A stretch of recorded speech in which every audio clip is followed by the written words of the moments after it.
Hello बच्चों, let's read the question. The question says calculate the ratio of kinetic energy and potential energy of an electron in an orbit. यानी कि एक orbit में kinetic energy और potential energy का जो है ratio हमको बताना है। तो सबसे पहले इसका की कॉन्सेप्ट लिख लेंगे हम। एंड इस क्वेश्चन का जो की कॉन्सेप्ट है that is kinetic energy and potential energy of an electron.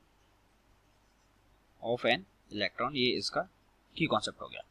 तो देखिए, सबसे पहले हम इसमें काइनेटिक एनर्जी और पोटेंशियल एनर्जी की बात करेंगे। तो सबसे पहले एटम की जो पोटेंशियल एनर्जी है वो किसके इक्वल होती है? वो पोटेंशियल एनर्जी होती है माइनस के, तो Z e into e upon r. Okay, तो ये कितनी आ गई? Minus k Z e square upon r. Basically हमने वही इसका फॉर्मूला लगाया है, वही पोटेंशियल एनर्जी का इलेक्ट्रोस्टेट में जो हम पढ़ते हैं, k Q1 Q2 upon r. Okay, दो एटम्स के लिए, एक ये एटम न्यूक्लियस और ये वाला जो है वो इलेक्ट्रॉन के बीच में। ओके, डिस्टेंस उसकी हो गई आर। अगर हम यहाँ से काइनेटिक एनर्जी निकालें तो काइनेटिक एनर्जी कितनी होती है? काइनेटिक एनर्जी होती है हाफ एम वी स्क्वायर।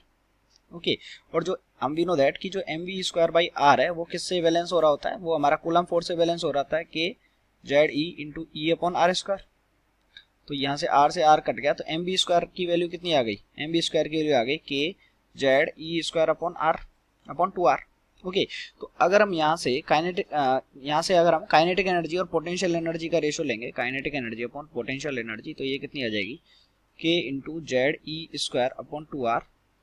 और पोटेंशियल एनर्जी कितनी आ जाएगी? r upon. ओके, अगर हम इसके सिर्फ मॉड्यूल की बात कर रहे हैं, मॉड्यूलस की। ओके, अगर मॉड्यूलस की बात नहीं कर रहे हैं तो हम यहाँ से क्या ले सकते हैं? रेशो वैसे भी ले सकते हैं। तो ये कितना आ जाएगा? Upon minus k Z e square. Okay, तो r से r कैंसिल हो गया, के जेड ई स्क्वायर से के जेड ई स्क्वायर, तो ये कितना आ गया? माइनस का 1/2।